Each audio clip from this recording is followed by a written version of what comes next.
അങ്ങനത്തെ കൈതാർക്കട അയ്യേതറമായി കൈതാർക്ക്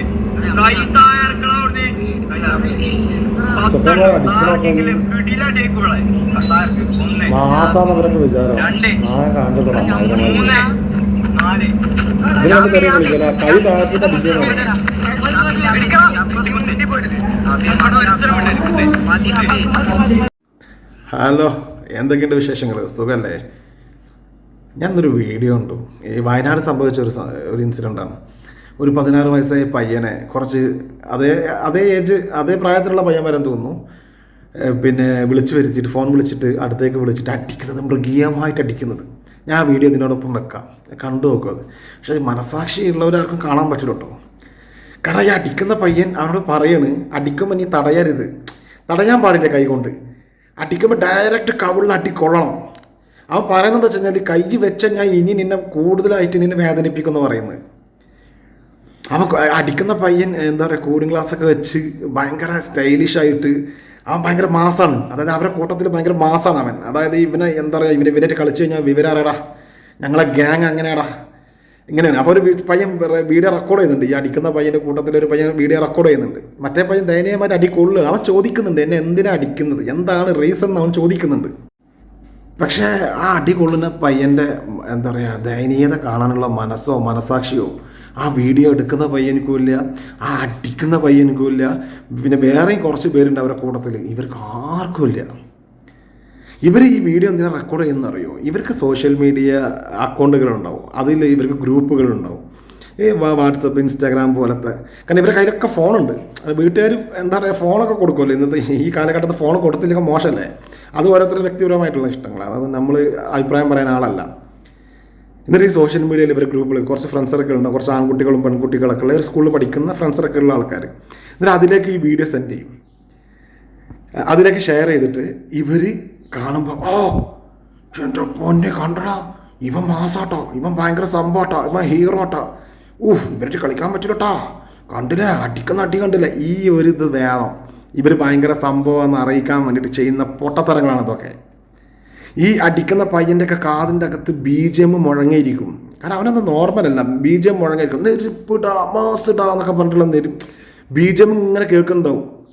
ഇതിൻ്റെ അകത്ത് ബ്ലൂടൂത്തോ കാര്യങ്ങളൊന്നും ഉണ്ടാവില്ല. പക്ഷേ ഇപ്പോൾ അടിക്കുന്ന സമയത്ത് ഇവർക്ക് ഇങ്ങനെ തോന്നും, BGM ഉണ്ട്, ഞാൻ അടിക്കുകയാണ്. കാരണം ഇവൻ്റെ ആറ്റിറ്റ്യൂഡ് കണ്ടില്ലേ, അവൻ്റെ മാനറിസങ്ങൾ കണ്ടില്ലേ, അവൻ എന്തോ അത് പാട്ട്, അതായത് BGM ഒക്കെ കേട്ട് ചെയ്യുന്ന പോലെ അവൻ ചെയ്യുന്നത്. ഇത് സിനിമ സീനുകൾ ഓർത്ത് ചെയ്യുന്ന പോലെ, മനസ്സിലായില്ലേ? ഇപ്പം ഇന്നത്തെ കാലത്തെ സിനിമകൾ എന്നൊക്കെ പറഞ്ഞാൽ കണ്ടില്ലേ, ഇതൊക്കെ കണ്ടിട്ടാണ് ഈ പിള്ളേർ ഗെയിമുകളിൽ വെടിവെക്കുന്നതും കത്തി കൊണ്ട് കുത്തിക്കുന്ന കുടലൊക്കെ പുറത്തെടുത്ത് കണ്ണൊക്കെ ചൂട് നാവൊക്കെ കട്ട് ചെയ്ത് ഇങ്ങനെയൊക്കെയാണ് ഇന്നത്തെ സിനിമകളും ഗെയിമുകളൊക്കെ ഉള്ളത്. അപ്പോൾ ഇന്നത്തെ പിള്ളേർക്ക് ഈ ചോര കണ്ടിട്ടും വെടിവെച്ചിട്ടൊന്നും പിന്നെ എന്താ പറയുക, മടുത്തുപോയി. ഒരു ഷൂട്ട് ചെയ്ത് കഴിഞ്ഞാൽ അങ്ങനെയല്ല, എങ്ങനെ നെഞ്ചിങ്ങനെ തകരണം, കണ്ണിങ്ങനെ കുത്തിപ്പൊട്ടിക്കണം, ഈ ഒരു ലെവലിലായിട്ടാണ് ഇന്നത്തെ പിള്ളേരുടെ മൈൻഡ് സെറ്റ് ഉള്ളത്. എൻ്റെ കാലത്ത് എന്നൊക്കെ പറഞ്ഞാൽ കുട്ടിക്കാലത്ത് എന്താ പറയുക, ഈ പാമ്പ് ഇങ്ങനെ ഇര വിഴുങ്ങുന്ന ഗെയിം, പിന്നെ ഒരു കള്ളി, അങ്ങനെ കുറേ സംഭവങ്ങളൊക്കെ ഉണ്ടെന്ന്, അതൊക്കെ ഉള്ളായിരുന്നു ഈ ഗെയിം. അതിൻ്റെ അർത്ഥം എന്താ പറയുക, എൻ്റെയൊക്കെ കുട്ടിക്കാലത്ത് അടിയും പിടിയും ഒന്നും ഉണ്ടായിട്ടില്ല എന്നല്ല, എൻ്റെ കുട്ടിക്കാലത്താണ് ഇതേപോലെ സംഭവിക്കുന്നതെന്നുണ്ടെങ്കിൽ എന്താ സംഭവിക്കുന്നത് വെച്ച് കഴിഞ്ഞാൽ, ഇതേപോലെ അടിക്കാനൊന്നും നിൽക്കൂല. ഞങ്ങൾ 4 പേരുണ്ടെങ്കിൽ, അതായത് എൻ്റെ ജനറേഷൻപ്പെട്ട 4 പേരുണ്ടെങ്കിൽ, ഒരാൾ അടിക്കുമ്പം അതിൽ എന്താ പറയുക, 3 പേര് ചിലപ്പോൾ അടിക്കാൻ നിൽക്കുന്നുണ്ടെങ്കിൽ ഒരാളുണ്ടാവും, എടാ വേണ്ടടാ, മതിര, നിർത്തടാ, ഒഴിവാക്കടാ, പാവാടാന്ന് പറയാൻ ഒരുത്തനുണ്ടാവും. പക്ഷേ ഇവരെ കൂട്ടത്തിൽ ഒരുത്തം പോലും അങ്ങനെ ഇല്ല. വേറെ ഒരുത്തം വന്നിട്ട് അറ്റാക്ക് ചെയ്യണം, ഇവനെ കഴുത്തിലിങ്ങനെ പിടിച്ച് നെരിക്കണം. ആ പയ്യനക്ക് എന്തെങ്കിലും സംഭവിച്ചെന്ത് ചെയ്യുക? ശ്വാസം കിട്ടാതെ മരിച്ചുപോയി എന്ത് ചെയ്യും? പിന്നെ കണ്ണീർ ഒഴുക്കിട്ടെന്ത് കാര്യം? കഴുത്തിൽ പിടിച്ചിങ്ങനെ പെടയണ പയ്യൻ. അവൻ ചോദിക്കുന്നുണ്ട്, എന്നെ എന്തിനാ നിങ്ങൾ തല്ലുന്നതെന്ന് ചോദിക്കുന്നുണ്ട്. ഇത് കാണുന്ന ആ അടി കൊള്ളുന്ന പയ്യൻ്റെ വീട്ടുകാരെ അവസ്ഥ ഓർത്തിട്ടുണ്ട്. ആ പയ്യന് എന്ത് പൊന്നുപോലെ, ഈ അടി കൊടുക്കുന്ന പയ്യന്മാരെ പോലെ തന്നെ ആയിരിക്കുമല്ലോ അടി കൊള്ളുന്ന പയ്യന് അവൻ്റെ അച്ഛനും അമ്മയും ഉമ്മയൊക്കെ വളർത്തിയിട്ടുണ്ടാവുക, പൊന്നുപോലല്ല വളർത്തിയിട്ടുണ്ടാവുക. സ്വന്തം മകനെ ഇതേപോലെ ദയനീയമായിട്ട് മൃഗീയമായിട്ട് അടിക്കുന്നത് കാണുന്ന ആ മാതാപിതാക്കളെ അവസ്ഥ ആലോചിച്ചിട്ടുണ്ടോ? ഈ അടി കൊടുത്ത പയ്യൻ്റെ മാതാപിതാക്കളെ അവസ്ഥ ആലോചിച്ചിട്ടുണ്ടോ? ഈ ഒരു മകനെ വളർത്തിയിട്ട് ഇവനൊക്കെ എന്താണ് ഈ കാണിച്ചു വെച്ചിരിക്കുന്നത്? ആ മാതാപിതാക്കൾ ഇത് കാണുമ്പോൾ തകർന്നു പോകൂലേ? എൻ്റെ മകനെ ഞാൻ വളർത്തിയത് ഇതിന് വേണ്ടിയിട്ടാണോ? സോഷ്യൽ മീഡിയ മൊത്തം ഇപ്പോൾ അവരെ കുറിച്ചിട്ടാണ് ചർച്ച ചെയ്യുന്നത്. അത്രയും മോശമായിട്ട് എന്താ പറയുക, ഇവനക്കൊക്കെ ആനുകൂല്യം എന്താണെന്ന് വെച്ച് കഴിഞ്ഞാൽ ഇവനക്കൊക്കെ 18 വയസ്സായിട്ടില്ല. ഇവനെ ടൂർ കൊണ്ടുപോകുന്ന പോലെ എവിടെയെങ്കിലും ഒരു റൂമിലെടുത്ത് കുറച്ച് ദിവസം താമസിപ്പിച്ചിട്ട് നല്ല ഫുഡൊക്കെ കൊടുത്തിട്ട് മോനെ നന്നായി വരട്ടാ, മോനെ ഇനിയൊന്നും ചെയ്തിട്ടാ എന്നൊക്കെ പറഞ്ഞേക്കും. ഇതൊന്നല്ല ചെയ്യേണ്ടത്. ഇതേപോലെ അക്രമം കാണിക്കുന്നവരെ, അത് ആരായാലും എത്ര വയസ്സായാലും ഇവരൊക്കെ കൊണ്ടുപോയി ജയിലിൽ കൊണ്ടുപോയി നിയമം അനുശാസിക്കുന്ന മാക്സിമം ശിക്ഷ മേടിച്ചെടുക്കണം. പക്കാ ക്രിമിനലുകളാണ് ഇവരൊക്കെ. അതിലാ അടിക്കുന്ന പയ്യന് രണ്ടാമത് വന്ന് കഴുത്തിൽ പിടിച്ച പയ്യനൊക്കെ പക്കാ ക്രിമിനൽസാണ്. ഇവരൊക്കെ വലുതായി കഴിഞ്ഞാലും ഈ അക്രമ സ്വഭാവം കാണിക്കും. അപ്പോൾ ഇവരൊന്നും എന്താ പറയുക, തൽക്കാലത്തിന് പിന്നെ ഒരു ടൂർ കൊണ്ടായിട്ട് ലോഡ്ജിൽ റൂം എടുത്ത് താമസിപ്പിച്ചിട്ടൊന്നും കാര്യമില്ല. ഇവരൊക്കെ നല്ല ശിക്ഷ തന്നെ കൊടുക്കണം. ശിക്ഷ കൊടുത്തു കഴിഞ്ഞാൽ പിന്നെ ഇവരുടെ കൈ മറ്റൊരാൾക്കെതിരെ പൊന്താൻ പാടില്ല. പൊങ്ങുന്ന സമയത്ത് ഇവർ ഓർക്കണം ആ ശിക്ഷൻ്റെ കാഠിന്യം. അത് ഓർത്ത് പേടിച്ച് ഇവരെ മൂത്രമൊഴിക്കണവർ.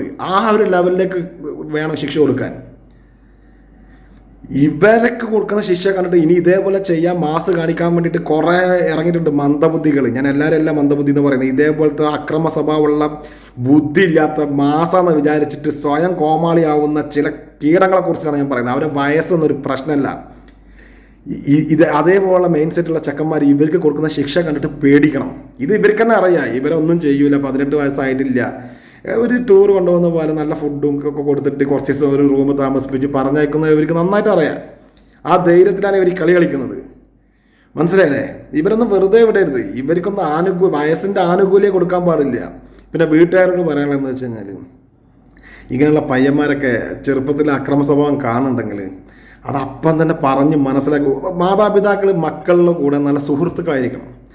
അല്ലാതെ അവരെങ്ങനെ വച്ചിട്ട് പേടിപ്പിച്ച് പിന്നെ അങ്ങനൊന്നല്ല. നല്ല രീതിയിൽ പറഞ്ഞ മക്കൾ കേൾക്കും. നല്ല രീതിയിൽ പറഞ്ഞു നോക്ക്, കേൾക്കും. അപ്പോൾ എനിക്ക് ആ വീഡിയോ കണ്ടപ്പോൾ ഭയങ്കര സങ്കടമായി. എന്തായാലും ആ പയ്യന്മാർക്ക് പക്ഷെ എന്താ പറയുക, അവരെന്തായാലും ഞാൻ പറഞ്ഞ പോലെ ഏതെങ്കിലും ഈ കുറച്ച് ദിവസം റൂമിൽ താമസിപ്പിച്ച് പറഞ്ഞേക്കും. പക്ഷേ ഞാൻ ആ വീഡിയോ കണ്ടിടത്തോളം എനിക്ക് തോന്നിയെന്ന് വെച്ച് കഴിഞ്ഞാൽ അതിൽ കണ്ട 2 പയ്യന്മാർ പക്ക ക്രിമിനൽസാണ്. ക്രിമിനൽ മൈൻഡുള്ള ചെക്കന്മാരാണ്. നന്നാവട്ടെ, ചെക്കന്മാരൊക്കെ നന്നായി നല്ല രീതിയിൽ ജീവിക്കട്ടെ. ആ അടി കൊണ്ട ചെക്കനോട് സഹതാപം മാത്രം. പാവം, അവൻ്റെ അവസ്ഥ ഇപ്പം എന്താണെന്ന് അറിയില്ല, പാവം. എനിക്കൊരു മകനുണ്ട്. എൻ്റെ മകന് 14 വയസ്സായി. എന്താ പറയുക, സത്യം പറഞ്ഞാൽ ഈ വീഡിയോ ഒക്കെ കണ്ടപ്പോൾ എനിക്ക് പേടിയായി. എൻ്റെ മകനൊക്കെ എങ്ങനെ ഈ ജനറേഷനിൽ എങ്ങനെ വളർന്നു വരികയെന്ന് ആലോചിച്ച് സത്യം പറഞ്ഞാൽ എനിക്ക് പേടിയായി. ഇപ്പം എൻ്റെ മകന് എന്താ പറയുക, ഇപ്പോൾ കുറച്ച് മുന്നേ ഇങ്ങനെ എൻ്റെ വൈഫ് ടീച്ചറാണ്. അപ്പോൾ മകനിങ്ങനെ എന്താ ഒമ്മാളെ എന്തോ ഒരു സംഭവം ഇങ്ങനെ പറയല്ലേ. അപ്പോൾ അതിനെക്കുറിച്ച് ഇങ്ങനെ ചോദിച്ച സമയത്ത് ഞാൻ പറഞ്ഞിട്ടുണ്ടായിരുന്നു, ഇനി മേലാൽ അങ്ങനത്തെ വാക്ക് നീ പറയരുത്. തമിഴിലെ ഏറ്റവും വൃത്തികെട്ട ഒരു തെറിയാണ് ഈ അടകമ്മാളെ എന്നുള്ളത്. അത് ഇന്ന് സോഷ്യൽ മീഡിയയിൽ എല്ലാവരും തമാശയായിട്ട് പറയുന്നൊരു വാക്കാണ്. അടകമ്മാളെന്ന് പറഞ്ഞു കഴിഞ്ഞാൽ അത്രയും വൃത്തികെട്ട, സ്വന്തം അമ്മയെക്കുറിച്ച് പറയുന്ന അത്രയും വൃത്തികെട്ട ഒരു വാക്കാണ്. അതൊക്കെ ഞാൻ പറഞ്ഞ് മനസ്സിലാക്കി കൊടുക്കും. ഞാൻ എൻ്റെ അടുത്ത് പിടിച്ചിരുത്തിയിട്ട് പറഞ്ഞ് മനസ്സിലാക്കി കൊടുക്കും. ഞാൻ എൻ്റെ മക്കൾക്ക് കൊടുക്കുന്ന ഉപദേശം എന്ന് പറഞ്ഞാൽ ജാതിയോ മതമോ നിറമോ നോക്കിയിട്ട് എന്താ പറയുക, ഫ്രണ്ട് സർക്കിൾ ഒരു നല്ലൊരു ഫ്രണ്ടിനെ തിരഞ്ഞെടുക്കരുത്. അവിടെ ജാതിയും മതം ഒന്നും പാടില്ല.